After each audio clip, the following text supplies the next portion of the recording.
Today's video is brought to you by Raycon. It's Raycon's anniversary and the Essential Open Earbuds are stealing the spotlight. They're sleek, smart, lightweight, and they're way cooler than the average earbud. These are my Open Essential Earbuds right here from Raycon. These Open style earbuds from Raycon are the most comfortable fitting earbuds I've ever had. They just rest right on your ear. It almost feels like they're not even there, and they're perfect for going to the gym. I use them all the time, obviously, when I'm editing videos. You can have them on at work, listen to music, whatever you want. These things will get you through the day. They fit really well, they don't go anywhere, and they have this beautiful, nice charging case right here that comes in many different styles and colors. They have multi-point connection that allows you to connect to multiple devices at once and switch seamlessly without hassle. They have 8 hours of charge in the earbuds alone, and the case has another 36 hours when fully charged. So when that is combined, you have days of non-stop audio right into your ears. Raycon delivers the same premium audio as the big brands at just half the price. They have over 3 million happy customers, and Raycon come with a 30-day happiness guaranteed. So if you don't love them, returns are easy. If you're looking for earbuds that move with you, whether you're working, commuting, or just living life, the Essential Open Earbuds are the way to go. Go to buyraycon.com and use our code BoostedBoysOpen and you'll save 30% off your pair of Raycon Essential Open Earbuds. That is buyraycon.com/boostedboysopen. Thank you to Raycon for sponsoring today's video. All right, guys, so it's time to get going on the MR2 here. If I want to have any chance of making it to World Cup this year, I do have my ticket, and I'm going to do everything I can to make it out. We got about 3 weeks at the time of filming this, and I have quite a bit to do. It feels like it's not that much, but it is also quite a bit. So let's get you guys caught up with what I'm trying to do here. So right now the MR2 is still pretty much together. I can just get this other half of the turbo on, put the charge pipes back on it, and it'll fire up, ready to race, essentially. But that is not what we're getting ready to do. I'm actually tearing it further apart. I'm going to be taking the turbo manifold off, and I'm taking the intake manifold off because both of those are changing. We'll start here with the intake real quick. So this is my Pro J intake manifold. It's been on the MR2 ever since we first started making serious power with this thing. I really like this manifold. And we have a single 720-pound Fuel Tech injector right here. So we got 4 of those big dogs, 1 in each runner, and they provide plenty of fuel on M1 to get the job done. If you guys remember, I used to have 2 injectors per runner when I have the smaller injectors. But the issue with this is that even though we haven't ran into any problems, when the head does come off, I do see that the one side of the intake valve that this injector is pointed to is a lot colder than the one next to it. And I can see the discoloration in every other valve, because if you look at this injector right here, it is right next to a dummy plug right here because we don't need that second injector anymore. And that offsets the injector a little bit, and most of the fuel is only going to 1 valve per cylinder. And I would like to even that out. Even though we haven't seen any issues or failures, I've just seen the discoloration. We've went almost 200 mile an hour with this setup. And while I have some time to change it, especially since I'm redoing the turbo manifold and charge pipe, which I'll get to in a second, I figured I might as well try to figure out what to do on that intake as well. So I have a new one of these coming, but this is actually the Skunk 2 Ultra intake manifold off the NSX. And as you can see, this just has 1 injector per runner right in the center there. These do have the option to run 2 injectors with a rail on the bottom side, which I have never ran one on the bottom side, but we don't have to worry about that. We only need this top one right here, and it's nice that it's centered. So I was gonna try to get the Skunk 2 Ultra on there, and I do have some plenum spacers. This is the one off of the NSX, like I said, and I'm borrowing it until I get a new one here because I don't wanna waste any time. I can get that on there and start fabbing some stuff up. So now moving on to the turbo manifold. This one is coming off right here. This one has served us well. One of the main reasons I'd say I want to get it off of here and shift the turbo to a different position is I got some news that I just got to drop right now. There's no way around this, but I have been thinking about this for years, at least the last 2-3 years. You guys have probably heard me bring it up when we're at the dyno. I've asked questions about intercooling versus non-intercooling, but I've done enough research, guys, and I could talk about this for 2 hours straight. I feel like just all the examples I've had, which I'll get into a little bit more later, maybe once the charge pipe's done. But I'm getting rid of the water to air intercooler on the MR2 here, this little guy right here. So this water to air intercooler is good for like 1200 horsepower maximum, and we're trying to shove a lot more air volume through this thing than it is made for. And I am getting to a point where I believe that this is becoming a restriction for us. I think this intercooler is getting to a point of diminishing returns. where it is cooling my air, but it is so small and I believe restrictive that I think we actually might be losing power by running this intercooler on the car. I can't confirm that, but the problem with the MR2 is if I wanted to upgrade to a larger water to air or air to air intercooler, the only other place I can put it is back here in the trunk. There is no more room to fit a bigger one up here unless the turbo is like scooted over out of the way this way or something. It would just be tough. So I have researched this enough to believe that just running a straight charge pipe into the intake with nothing but M1, since we are on M1, that's the important part. You couldn't do this with any other fuel. I don't think we need to run an intercooler on this thing. And I've heard from people that it is a stupid idea. What are you doing? You shouldn't do that. And then I've heard from other people that are actually doing it on K-Series engines as well, that it works just fine. And I've seen the proof that it can be done. And in my case, it would save me a lot of packaging. It would also save weight off the entire MR2. Without this intercooler and water box and things like that, it's almost 100 pounds of weight we'll get out of the MR2. Granted, I might have to put some weight back in the nose to compensate for taking the water box off the front. And then also what I think is probably the most important thing, not only the power, but it takes me a good 10 to 15 minutes to drain the water out, get this off of there, take off the AN lines. Maybe if you're rushing it, you could do it in like 5 minutes or less if you're like really trying to change a trans or something in between a race. But typically 10 to 15 minutes just to get it on and off. So that's like a 20-30 minute round trip of maintenance that we will save by just having a single simple charge pipe and not dealing with filling up the water, bringing ice, all that stuff, just doing what we can to make the MR2 a little bit simpler. And I think the trade-offs will be worth it. And it's something that I'm going to experiment and try. It's one of those things that even though so many people have told me what will and won't work, I haven't done it for myself, and I gotta either fail on my own or see it succeed on my own to make my own conclusion at this point, because I have too much evidence both ways. So I'm gonna try it for myself, see if it fits the MR2. And another reason for the manifold wanting to be changed over is I got this guy right here, and this one will actually put the turbo maybe an inch or two over this way more, because I will be able to clock my compressor housing straight this way and make a nice simple little charge pipe into the throttle body. Whereas this one, it comes so close to the valve cover and the sensors right here that I would have to keep the compressor kind of down over here and make a longer charge pipe kind of wrap around. And the more bends and stuff you get, the less efficient the air will move. Not a big deal, but anything I can do to make it a little simpler and cleaner, I'm gonna go for. So this manifold right here was sent to me by Schmuck Built.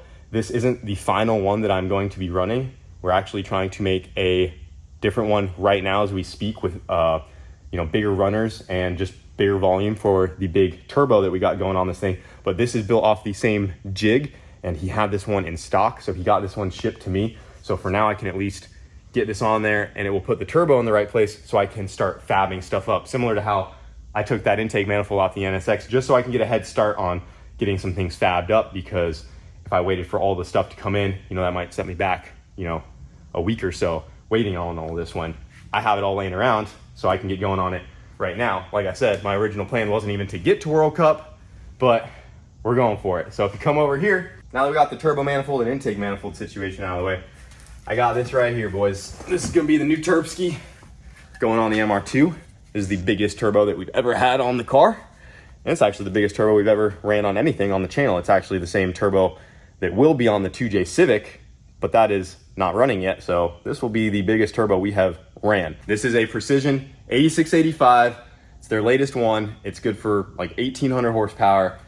And this should be more than capable of putting this MR2 over 200 mile an hour, which is something I'd like to see at World Cup. I don't know how fast we're gonna go, boys, but that's gonna be my goal. I think we need to crack 200. We've been 196. And if we can put a short track together, we are going to run a serious number. We were on track to run a really good time last year, but it just didn't come together. Another reason for going to a bigger turbo is that any power I might be losing by increasing my intake air temps by not running that intercooler, this bigger turbo will hopefully make up for. So that turbo will easily make 150 more horsepower than what I had on it before. So even if the non-intercooler setup is a little less efficient, we can make a little bit more boost on the bigger boy and make up for any losses there. Hopefully all that made sense. Like I said, I could go into way more detail about every little thing, but I've been kind of planning this out for the last week before I pull the trigger on it, because I just had so many options, guys. I could talk forever. I was gonna run maybe 2 smaller injectors. The reason, so you might be wondering about the injectors, the reason I can't just run 2 side-by-side injectors is because this injector is too wide. They will hit if they are in there side-by-side. The only way I could do it is if I ran a smaller one right next to it, and then that smaller injector wouldn't be feeding as much fuel as the bigger injector, so there's still one valve getting more fuel in it than the other, yada, yada, yada. So I'm gonna go ahead and start tearing this thing apart. I gotta get this turbo manifold off, the intake manifold off, get the water to air intercooler out of here. I'm ditching it. We're gonna see what happens, and start getting all this stuff on there. Try to get this thing ready for World Cup. And you guys will keep watching. I got more plans for the turbo and why I want it over here and all that good stuff. And it also includes my top right here. Let's just say we're gonna build a nice little air scoop to feed that turbo some nice cold air, something we've never had either. But I'm gonna go ahead and start tearing her down.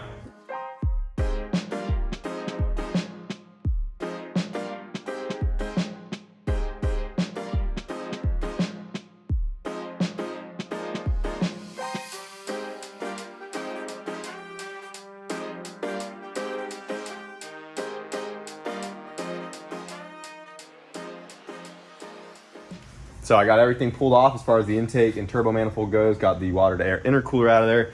We do have these plenum spacers right here that fit, and I'm gonna try to run the bigger 2-liter one if it fits in there, which we're gonna find out. They say that the bigger plenum spacer is supposed to add more power, but I think, under turbo charged application, I couldn't find too much evidence behind it. Maybe for the all motor guys, I just think it looks cooler. And I went ahead and put a couple studs on this guy right there because we never ran studs on the other Pro J, and getting that gasket lined up was a pain. So on this one I should be able to run the studs no problem and just use 2 nuts. I should be able to get this guy up in here. Just like that. Oh yeah, that's gonna work. And this manifold has a slight angle on it. It's probably like 15-20 degrees compared to the Pro J. Had that, it was just 90 degrees, so it kind of might make it a little easier to get to the TPS and stuff. That looks pretty good on there. And then over here, you guys saw we got that manifold. We're gonna go ahead and mock this guy up. See where our turbo ends up sitting. I'm gonna have to put EGTs and back pressure on it, but that will be for the new manifold. Like I was saying, this is just for mock-up. All right, I got the turbo manifold bolted up. You can see how the precision fits. So like I was saying, it's gonna put it over a bit, and it looks like it's gonna be a little bit higher. But try to get this in there. Yeah, she's definitely gonna hit a little bit. So can you grab me that Sharpie off the table, Daniel? So she's hitting right. I just wanna draw around where that compressor's hitting, just a little circle. We're gonna have to notch some of that out. Make some room for this big old turbo in here, dude. And it's definitely higher up, so I'm curious how the exhaust will fit. But we'll go ahead and notch that real fast. And then we can get her on there.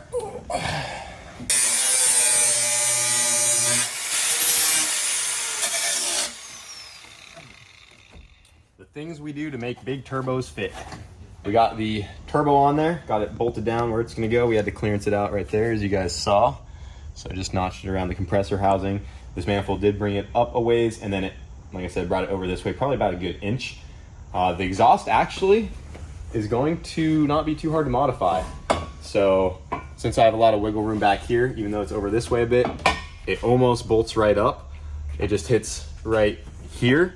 So we could notch this here and it would literally just go right on, but then it starts to make the exhaust point down. So what I'm probably gonna do for that when I get to it is I'm probably just gonna cut it right here at this weld, and then I can rotate it there. So basically bring this down, rotate this up into place so this stays nice and level, and then the exhaust will be good to go. And then before we get to that, I'm working on the charge pipe. So we also got the intake manifold bolted down. Looks pretty good. It fits nice with the bigger 2-liter spacer, the additional 2-liter right there. And I got that nice and tight. Got the throttle body on there. Turbo's fully bolted down. I got the V-bands clamped on where they need to go. And this is probably gonna be one of the simplest charge pipes I've ever had to do. So I had a 3.5-inch intercooler kit over there. I haven't touched anything yet. These are just some pieces I had. And I'm thinking we just do something like this. We'll stick this guy in there. This is all gonna be 3.5. I'll probably chop this guy a little shorter, and then I got this 45. I'll cut this a little shorter. If I do this how I'm thinking, I'll just be able to have a single weld right here and then weld to the flange, and that's it. And get our blow off valve on there, all that good stuff. And this is literally going to be our charge pipe, boys. Super simple to work on. We're gonna see if the lack of intercooler really affects us or not. It's about time I just go all in and try it out for myself to get my own answers. An absolute worst case, if it doesn't perform how I want, I have all the old stuff and I can throw it back together how it is. But for this World Cup coming up, I'm pretty confident in this decision and I'm just gonna go for it. You gotta think, my intercooler that was on the car, as tiny as it was, you saw it, we're already reaching temperatures of over 200 degrees on the intake, which is a lot. It's saying that our intercooler is very inefficient at cooling the air. You gotta think, we run this thing on hot Florida days, sometimes 80, 90 degree days. Now consider the car at World Cup in Maryland. We have 40, 50 degree track days out there. I'm going to be feeding the turbo cold air, and the ambient air is just going to be, you know, a good 30, 40 degrees colder than what we already run here in Florida. It's like we're driving in a giant intercooler. So at World Cup specifically, that intercooler I think is just not as needed, if that makes sense. You know, I think us driving the car here on a hot Florida day with the intercooler isn't going to be much off from driving the car at World Cup on a cold day. So just to put some perspective on it. But anyways, I'll go ahead and start knocking this charge pipe out and get the exhaust done, and that stuff's good to go. And then we got to figure out how to get the injectors in there, because I'll probably have to do a different fuel rail and make some spacers for the injectors, but she's getting there.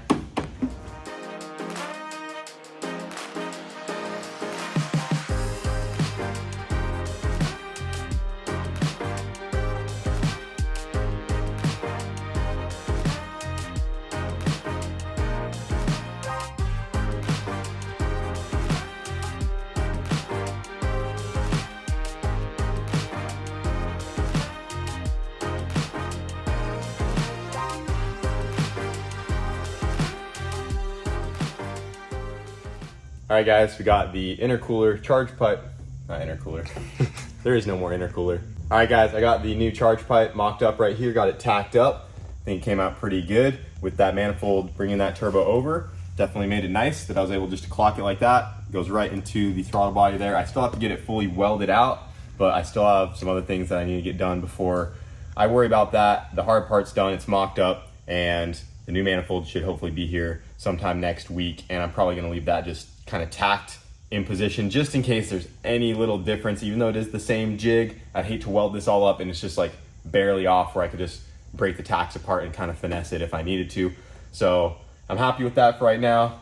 The intake is mostly bolted on, the exhaust is mostly bolted on. It's been a while since I've even ran the MR2, so I'm actually gonna go ahead and try to fire this thing up, hear this thing run. It's been a minute, so I'd like to make sure she still sounds all right, you know, get some oil running through the new turbo and stuff. So all I gotta do right now is get a oil feed done on the turbo, just plug that guy right back in, get the drain on. I also went ahead and threw the exhaust on there. I was able to get it to fit just by barely notching some of this out right here.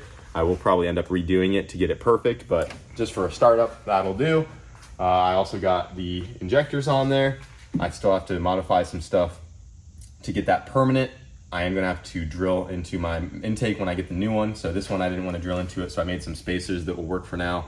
Got the new injectors on there. Got to just get the fuel line hooked up right here, get the coils back on the valve cover. She has oil in it, and we should be able to fire this thing up. Here it run.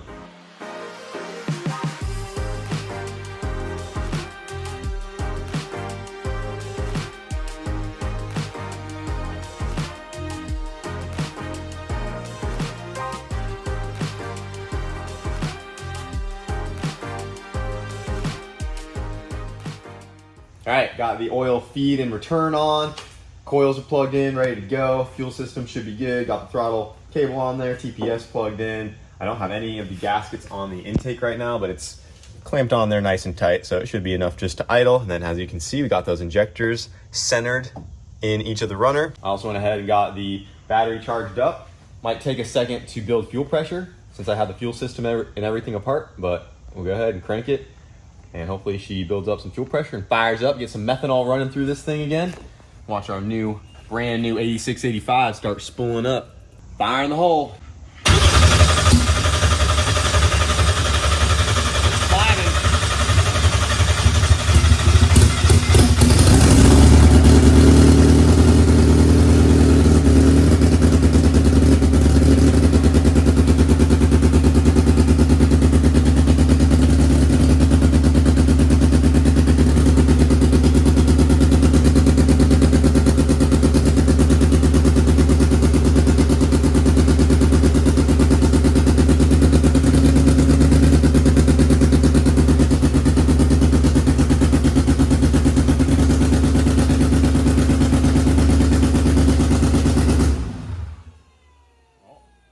Idling a little high, and then there was a fuel leak over here that I saw. It was spritzing out of this guy just a little bit, so I got to snug some of that up. But it's definitely probably getting a little extra air from the intake not being fully sealed up. But she's running, boys. Got that methanol in the air. Everything else looking pretty good. All right, fuel leak should be good. Throttle blade is just backed off a little bit, and it should not idle as high now. I'm actually surprised with how fast it primed up for sitting for so long. Round 2.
MR2 sounds great, boys.